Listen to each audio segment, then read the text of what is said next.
नमस्कार। मैं मुखराज Kataria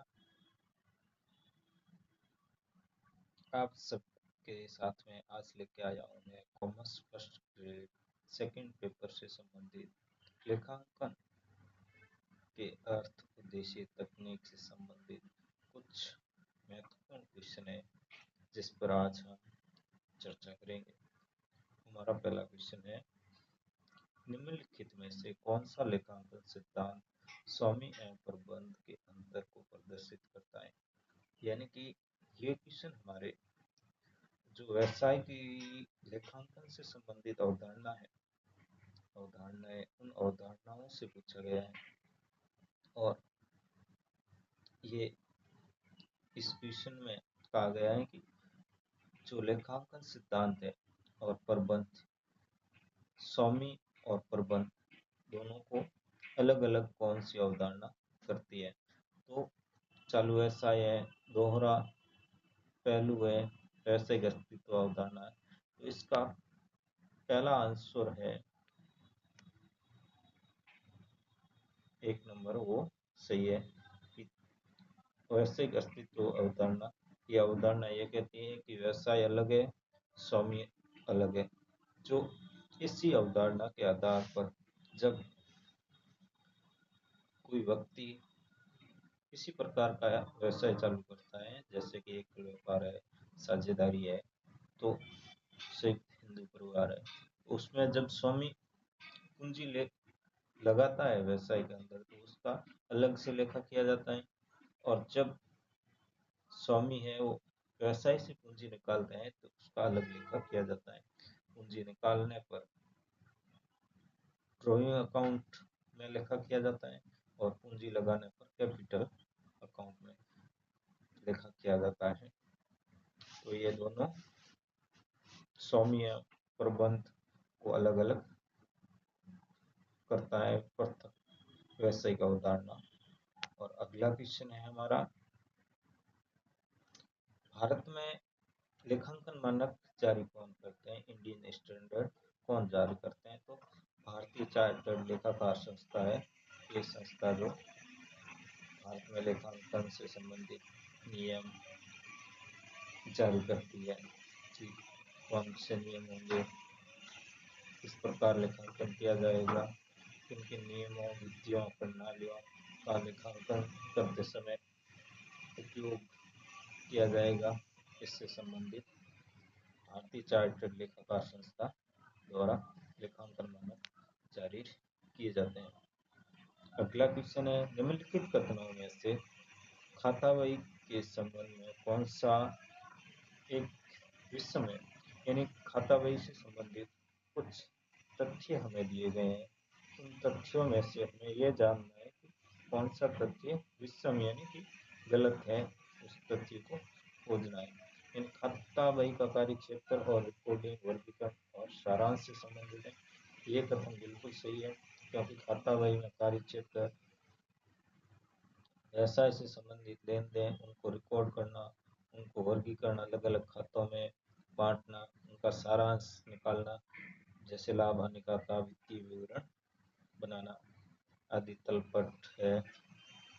trial balance खाता बही खाता मुख्य रूप से लिपिक कार्य, यानी ये लिपिक से संबंधित कार्य है। बही खाता जो एक लिपिक का ही कार्य माना जाता है। बही खाता लेखा अभिलेखों को और अधिक उपयोगी बनाने और लेखन पर निर्भर करता है, यानी कि खाता बही से संबंधित उनको जितना अच्छी तरह से लेखांकन किया जाता है वो अधिक व्यवसाय के लिए उपयोगी हो सकेंगे। बही खाता केवल मौद्रिक लेन देनों को लिखा जाता है, यानी कि खाता बही में जब हम लेखांकन करते हैं तो उसमें जो मौद्रिक लेन देन होते हैं उन्हीं को ही लिखा जाता है, गैर मौद्रिक लेन देनों को नहीं लिखा जाता है। जैसे कि कोई प्रतिष्ठित प्रबंधक है, कर्मचारी है, जिनको उनका लेखा नहीं किया, जो मुद्रा से संबंधित लेन देन है उन्हीं का ही लेखा किया जाता है।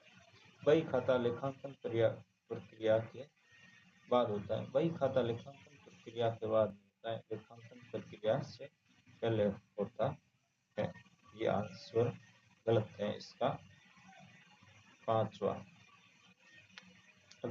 क्वेश्चन है हमारा,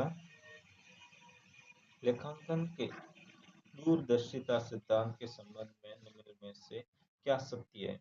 यानी कि जो ऑप्शन दिए गए उनमें से हमें सत्य छांटना। एक सत्य है, बाकी 3 असत्य कथन है। इन कथनों में से सत्य कथन कौन सा है? भावी हानियों को ध्यान में रखना, भावी लोगों नहीं है या भावी लाभ को ध्यान में रखना,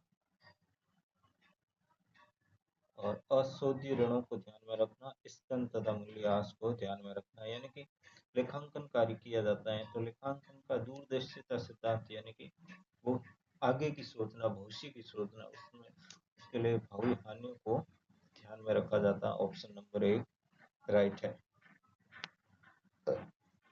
अगला क्वेश्चन है, भारत में निम्नलिखित में से कौन सा लेखांकन मानक 3 के मार्गदर्शन पर तैयार किया जाता है? तो लेखा मानक 3 के अनुसार कौन सा विवरण तैयार किया जाता है? लेखा मानक 3 के अनुसार नकद प्रवाह विवरण तैयार किया जाता है। अगला क्वेश्चन है, आधुनिक लेखांकन प्रणाली का जनक किसे माना जाता है? लुकास पैसियोली को आधुनिक लेखांकन प्रणाली का जनक माना जाता है। चार्टेड अकाउंटेंट अधिनियम कब पारित हुआ? चार्टेड अकाउंटेंट अधिनियम 1949 में पारित हुआ, जो लेखांकन से संबंधित सीए एक्ट, तो 1949 में पारित हुआ। अगला क्वेश्चन है, the institute of cost and work accountant of India का प्रधान कार्यालय कहाँ पर है? तो इसका प्रधान कार्यालय मुंबई, चेन्नई, दिल्ली, कोलकाता, तो इसका प्रधान कार्यालय कोलकाता में स्थित है। क्वेश्चन नंबर 9, भारतीय लेखा मानक परिषद ASBI द्वारा निर्मित प्रथम लेखांकन मानक संबंधित है। तो स्कंद के मूल्यांकन से, हास लेखांकन से, लेखांकन नीतियों के प्रकटीकरण से और आय की पहचान से। तो ये प्रकटीकरण है, लेखांकन मानक लेखांकन नीतियों के प्रकटीकरण से संबंधित है। अगला क्वेश्चन है हमारा, निम्नलिखित में से कौन सा लेखांकन का कार्य नहीं है?